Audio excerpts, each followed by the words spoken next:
Live from Washington, this is BBC News. U.S. President Joe Biden campaigns in Michigan as calls for him to drop out of the presidential race persist. And a judge has thrown out an involuntary manslaughter case against the actor Alec Baldwin.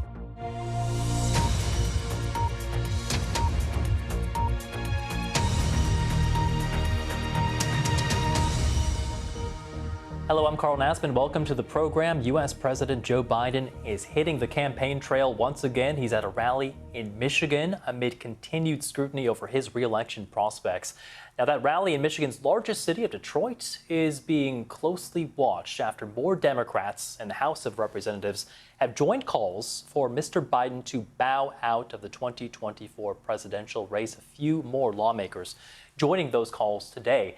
Now, the state of Michigan is critical in this year's election. It's one the president cannot afford to lose, but many in the Democratic Party worry about Mr. Biden's bid for the White House after some new gaffes at the NATO summit here in Washington and lingering panic from his poor debate showing against former President Donald Trump. Now, you're looking at live pictures here. This is that event in Michigan where we are expecting the president to appear on stage any moment. Of course, this is a rally that's taking place amid some continued scrutiny over his re-election prospects and continued scrutiny over his ability to lead that campaign. Again, some pretty high-profile flubs there at the NATO summit, mixing up the names of his vice president, Kamala Harris, and Donald Trump. And then before he made that press conference, he also seemed to mix up the names of the president of Ukraine with the leader of Russia, Vladimir Putin. So again, those are the live pictures right now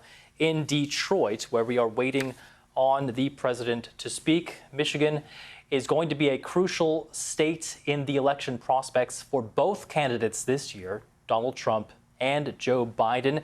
It's being described as a blue wall strategy for President Joe Biden, trying to win several states in that Rust Belt area, Pennsylvania and Michigan among them. Some observers say it will be pretty difficult for Joe Biden to win the election if he's unable to win Michigan.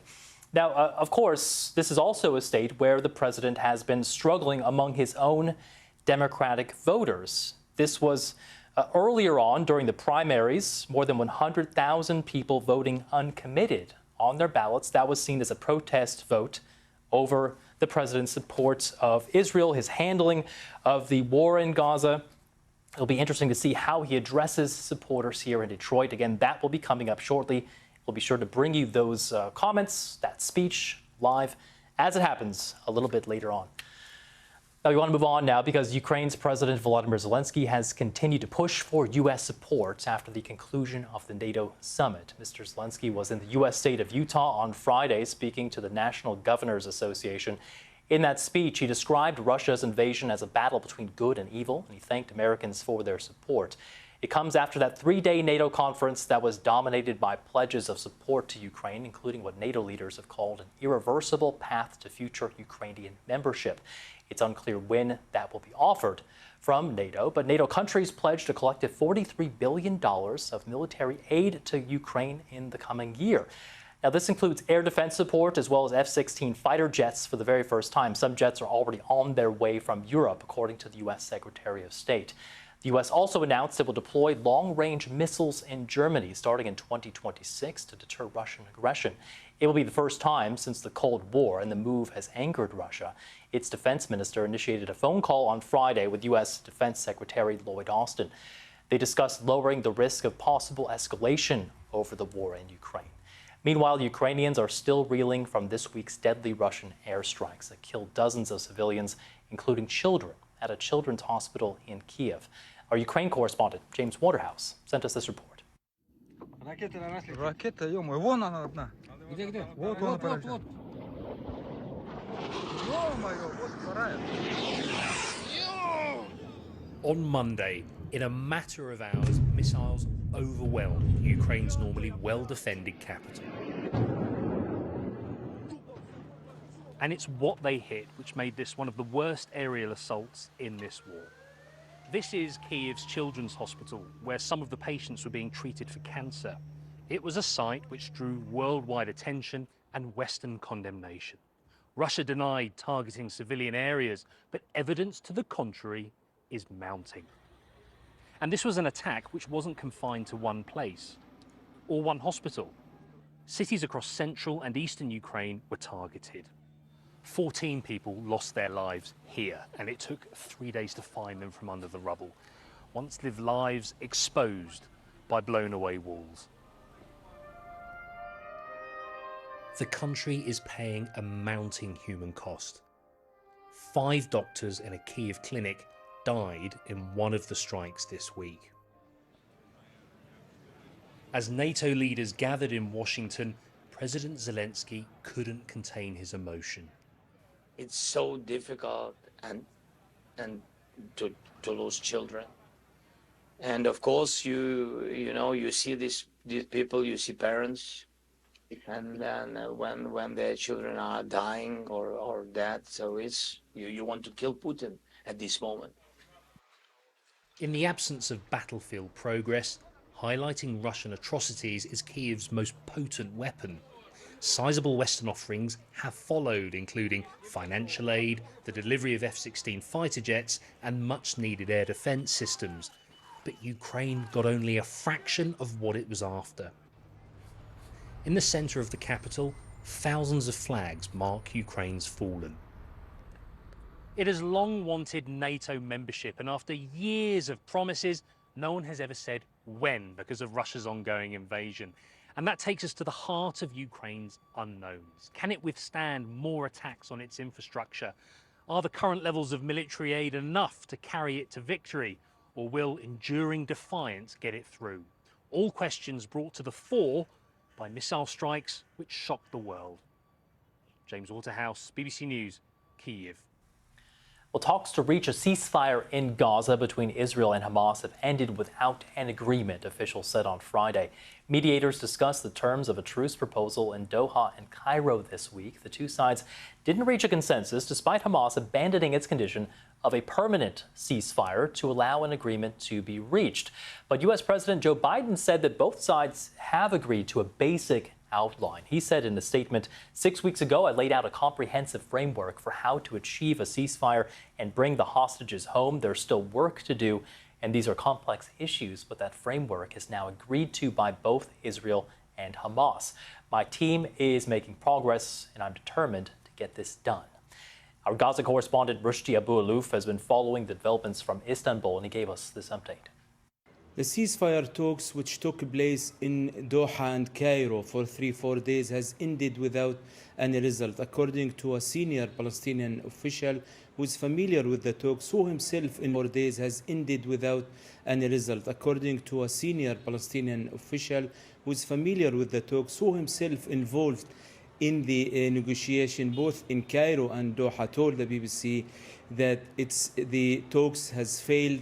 The mediators spend a lot of time trying to bridge the gap between the two sides, the Israeli side and Hamas, and put an end for 9 months of war. But the effort failed tonight. Well, the Hamas official told the BBC that they accuse the Israeli Prime Minister, Mr. Benjamin Netanyahu, of sabotaging the ceasefire talks. They said it's for his own interest. He doesn't want this deal to go ahead. We haven't heard back from the Israelis yet, but this is what Hamas are accusing Israel of sabotaging the ceasefire talks. This news was very sad and very frustrating news for about 2.3 million people in Gaza who are suffering for the last 9 months from this war, and they were hoping that an agreement could put an end for the war, but not this time. While a truce deal is uncertain for now, the lives of civilians continue to hang in the balance as safe havens shrink in Gaza City and Israel warns people to move south. Residents returned to their homes in Gaza City's eastern Ashajaya neighborhood. They saw buildings reduced to rubble and dozens of casualties. Israeli troops withdrew from the area earlier this week and said on Friday that they had eliminated the deputy commander of Hamas's Shajaya battalion. Israel's military accused him of playing a lead role in the October 7th attack at the Nova Music Festival, where more than 360 people were killed. Well, a school in central Nigeria collapsed on Friday, killing at least 21 people and trapping several others. Witnesses say people could be heard crying out for help under the rubble. The country's National Emergency Management Agency says the collapse happened as students took exams at the Saint Academy in Jos North, a district of Plateau State. Our Africa correspondent Chris Edwalker has been following the developments from the Nigerian capital, Abuja. It's a big tragedy here in Nigeria, and it's hard to imagine what many parents who lost their children in that collapse would be passing through at the moment. The numbers of casualties are still not fully confirmed because we are hearing that as excavation is going on to pull out, to help those that are trapped, more bodies are still being pulled out. Many are injured and taken to hospital, and medics are calling for donation of blood to help those that have been rushed to hospital. We understand that what happened today, the students were actually in their exams. They were writing their exam, they were in their classes when the building came crashing down and falling on top of other children. And many of them, including their teachers, lost their lives in the process. Earlier in the day, many parents rushed to the place to try to identify their children. Some who saw the bodies of their children on ground were inconsolable. They were devastated. Some also who couldn't find their children decided to go to the hospitals to try to locate them. And it's been more of devastation, confusion, and a lot of people are in shock over this unprecedented tragedy that happened in Jos in central Nigeria. Around the world and across the UK, this is BBC News. Let's look now at some other stories making news. A security guard has been jailed for life and must serve at least 16 years for planning to kidnap, rape, and murder the television presenter Holly Willoughby. The judge described 37-year-old Gavin Plum's crimes as depraved and vile, while the jury were told that his actions had a catastrophic impact on her. Plum was arrested after he disclosed his plans online to an undercover police officer in the U.S. 4 migrants have died after a boat capsized during an attempt to cross the English Channel, according to the French Coast Guard. On Thursday night, a Navy patrol boat reported that people had fallen into the sea off the coast of northern France. Police say 63 others were rescued. UK Home Secretary Yvette Cooper described the incident as truly awful. The Justice Secretary Shabana Mahmood says the government had to act to release prisoners early in England and in Wales or face the collapse of the criminal justice system. On Friday, Ms. Mahmood announced a temporary reduction in jail time for many prisoners, meaning they'll serve only 40% of their sentence. You're live with BBC News. We want to bring you some developing news now. A judge in New Mexico has dismissed involuntary manslaughter charges against Hollywood actor Alec Baldwin. This was the moment that Mr. Baldwin realized the case was being dismissed. You can see that emotional reaction there on his face. Of course, he was on trial for his involvement in the death of cinematographer Helena Hutchins, who was killed by a bullet fired from a prop gun that Mr. Baldwin was using while filming a scene for the film Rust in 2021. Alec Baldwin's defense attorneys successfully pressed for an immediate dismissal after accusing that the prosecution brought buried evidence. Now, just a short time ago, I spoke to our correspondent Emma Vardy, who's been following that trial closely. This trial has really taken an unexpected turn, a day of courtroom drama here. It emerged earlier today that this box of bullets, this new piece of evidence had emerged, a box of bullets that had been given to police in recent months, but that hadn't been disclosed to the defence. The prosecution had essentially said it wasn't connected with the case. It got filed under a completely separate case, and that was what was being argued in court today. Now, in this box of bullets, it's alleged it was supplied by the ammunition supplier to the movie set of Rust. There were mixed up bullets between live rounds and dummy rounds, and this cast a lot of doubt on the trial and the events leading up to the shooting. Now, previously, the armourer in the film Rust. She's already been convicted for involuntary manslaughter. It was alleged that she was the person who'd mixed up the bullets, and that's how a live round ended up in the gun being used by Alec Baldwin. But the emergence of this new piece of evidence cast doubt on all of that argument. So after a lot of legal arguments today, a lot of toing and froing, one of the unexpected things that then happened was that the lead prosecutor put herself on the stand, said she would testify under oath as to give an explanation as to why this wasn't disclosed, and then eventually the judge dismissed the trial. It means Alec Baldwin is essentially a free man now. This case can't be put to him again. Very emotional scenes in court, and he just left in tears after hugging his legal team and his wife. Yeah, we're just going to ask you briefly, can you describe the scene in the courtroom when this decision was made?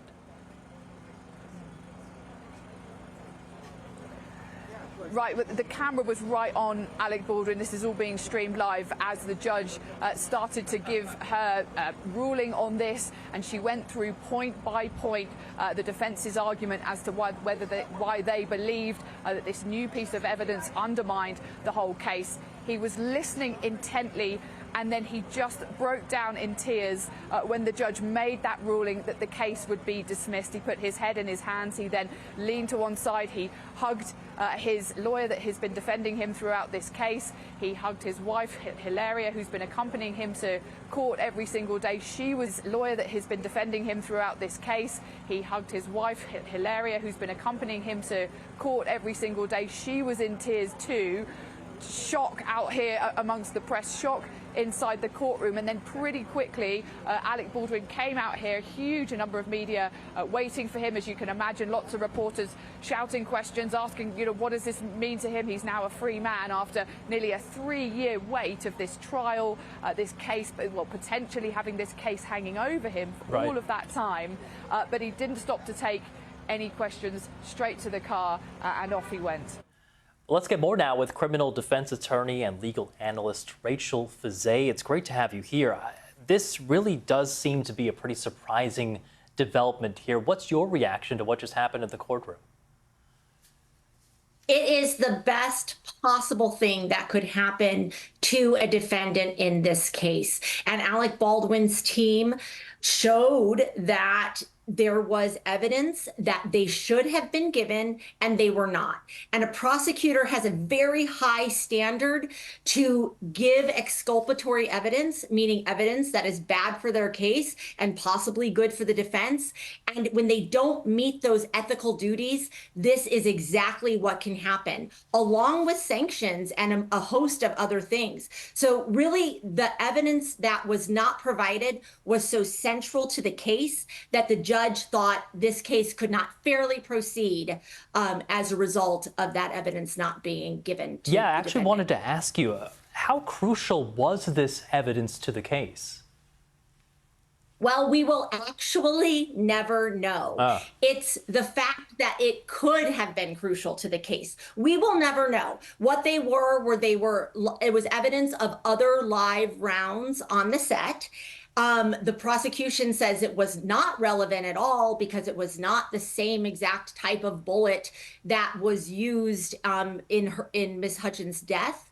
However, the defense never had a chance to test that. They never had a chance to understand how those live rounds got on the set. And without being able to prepare their defense, as with all of the evidence, the case is dismissed because we would never know. We don't know if that was the absolute crucial evidence or if it was irrelevant, but it was relevant enough to the central issues that the judge found it a dismissible case. And just to reiterate, just to really clarify here, the judge dismissed the case with prejudice. What exactly does that mean? I'm assuming now that will mean that this case is essentially done. The case is done. They cannot retry a case against Alec Baldwin. It's dismissed with prejudice as a sanction for the prosecutorial misconduct of not turning over that evidence. And how common is that kind of ruling? Do we see this very often in a criminal case? I have seen it in my own criminal cases. It has happened. We've had cases dismissed based on prosecutorial misconduct, but it is not supposed to happen. The prosecutors are supposed to be ethically carrying out their duties. They have a lot of power being representatives of the government and having the ability to put people in jail. And so they are held to this high standard of having to turn over all the evidence. So it is not super common. It is not a common occurrence because most prosecutors are abiding by those duties. But when they don't, the sanctions and the consequences are very harsh. Now, obviously, as you said, we will never know exactly how this trial would have unfolded. But I know you've been tracking this trial closely. How did it seem to you, and how difficult was this case for Alec Baldwin's team to defend? I think Alec Baldwin's team was doing a very good job in the defense of this case. I would say they were likely winning as of this point in the trial. There were some missteps that were being shown by the investigation and the prosecution. And frankly, Alec Baldwin can always rely on the fact that he was told the gun was not loaded. And as an actor, he's simply carrying out duties of other people's vision. On Monday, the judge ruled he could not be, his role as a producer could not be introduced into the case, which was a very big win for the Baldwin team. So going forward, really the odds were looking more and more in his favor as this case progressed. I guess the next question is, and of course we're seeing those emotional reactions from Alec Baldwin and his family in courtroom, but you know, what comes next, and kind of what comes next for everybody that was involved in this tragic shooting on that set? Will this affect any other cases, or is this just one that will affect Alec Baldwin himself? Well, I do believe that Ms. Gutierrez-Reed, the armorer that has already been convicted, will be filing appeals. One will just be simply based on this new evidence that came in allegedly after her conviction, but new evidence can lead to an appeal and an entirely new trial. So this could very much affect her case and how whether she's sentenced and carries out her sentence. So that's a very big deal there. I think Alec Baldwin's team will likely seek sanctions against the prosecutors. There will be an investigation, an internal investigation at the New Mexico DA's office as it relates to the inquiring why there was this misconduct, what the intentionality was in it. So those prosecutors could be facing other sanctions besides this as well. A really interesting and surprising development there in that case. Criminal defense attorney and legal analyst Rachel Fizet, thank you so much for your analysis. My pleasure. Thank you. I want to turn back to our top story now, and U.S. President Joe Biden back on the campaign trail. He's in the state of Michigan, and I think we can take a look at live pictures there now. This is Pastor Cindy Rudolph, and you can see the president there behind her. She's warming up the crowd there. In fact, just a few moments ago, she had that crowd chanting, "Don't you quit." And of course, that's exactly the question hanging over the president right now, whether or not he will quit, whether or not he will stand down from the 2024 presidential race and potentially put forward a new Democratic nominee. But as you can see, a very friendly audience there in Detroit, Michigan. He's brought together a friendly crowd, plenty of allies taking the stage for him, speaking there. And we are expecting the president to make his remarks. This, of course, coming off the back of his highly anticipated solo press conference at the NATO summit. The crowd there chanting 4 more years. This will be, of course, a crucial state, the state of Michigan, a battleground state, one that both Donald Trump and Joe Biden are hoping to win come November. And it looks like the president will be taking to the podium, and he's about to address that crowd. Let's listen in. Hello, hello, hello. He'll be taking to the podium, and he's about to address that crowd. Let's listen in. Hello, hello, hello.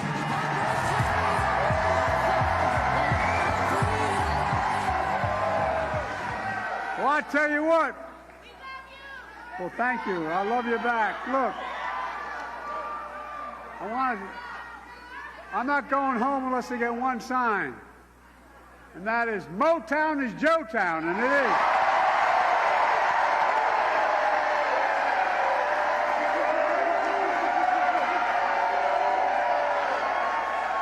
You don't know how true that is. My dad sold automobiles, got me through high school and college and law school, and it's selling automobiles and everything. We always looked at Motown. UAW. By the way, Pastor Rudolph, yes, sir, she's the AME Church. When I was and you know, I'm still a young guy, but when I was a young fellow involved in the civil rights movement of my state, which was segregated by law, I'd always start Pastor Beeman, now Bishop Beeman's church, the AME Church in Wilmington, for real.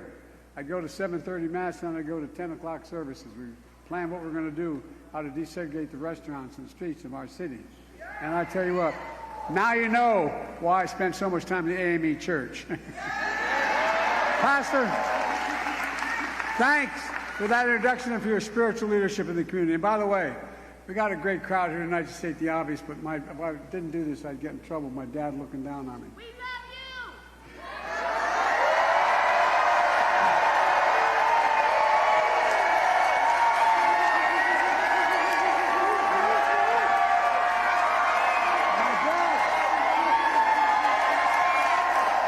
My dad would give me hell if I didn't turn and say, "Excuse my back, I apologize." Look, folks, members of Congress, Debbie,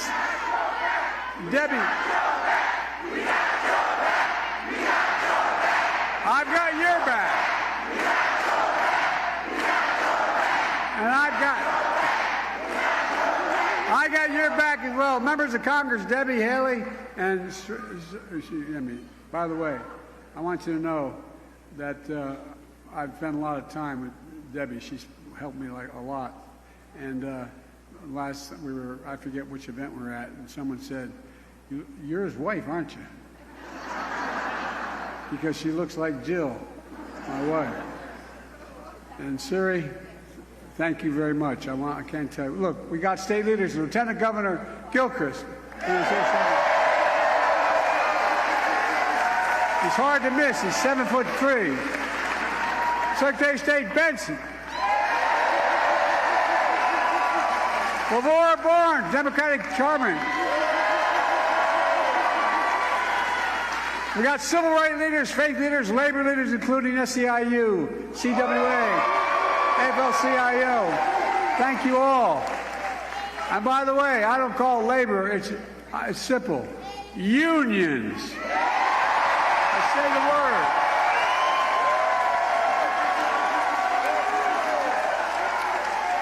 I can't tell you how much this means to me. I really mean it. Thank you, thank you, thank you, thank you.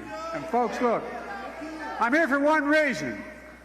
Kamala and I won Michigan in 2020 because of you, and we're going to win it again in 2024.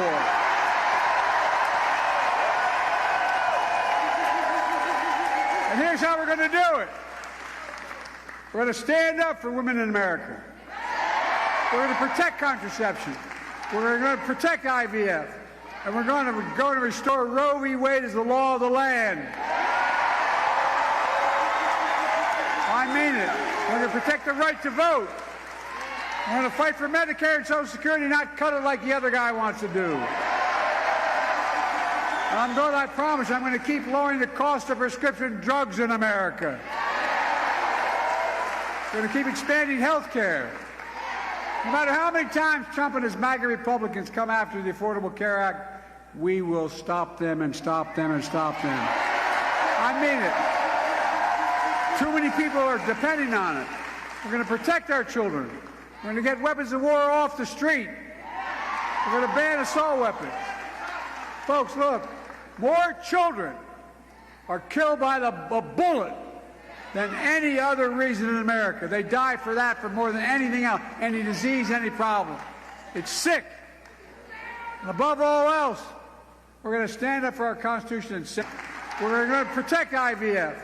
And we're going to restore Roe v. Wade as the law of the land. I mean it. We're going to protect the right to vote.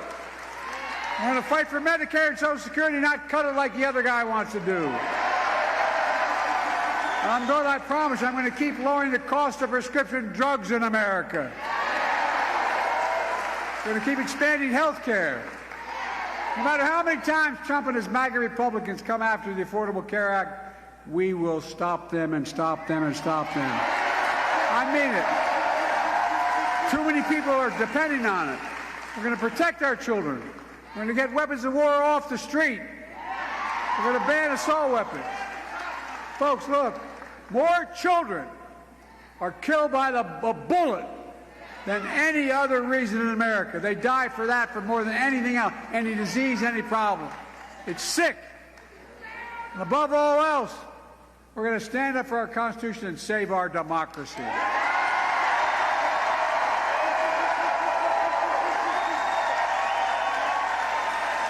Folks, you probably noticed there's a lot of speculation lately. What's Joe Biden going to do? Is he going to stay in the race? Is he going to drop out? Here's my answer. I am running, and we're going to win. I'm not going to change that. There you go. U.S. President Joe Biden saying, I am running, answering those critics, many of them within his own party, about whether or not he should step down in the race for the White House in November. That is Joe Biden there speaking at an energetic rally in the state of Michigan. Of course, we have live coverage of that rally on our website. Check that out, bbc.com/news, and more coming up at the top of the hour on BBC News.